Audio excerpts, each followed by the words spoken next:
আসসালামু আলাইকুম রহমতুল্লাহ।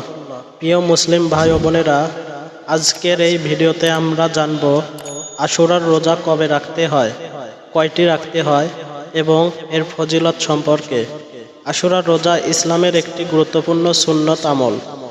সর্বোত্তম হলো 9 ও 10 মুহররমে রোজা রাখা, আর তা সম্ভব না হলে 10 ও 11 মুহররমে রোজা রাখা।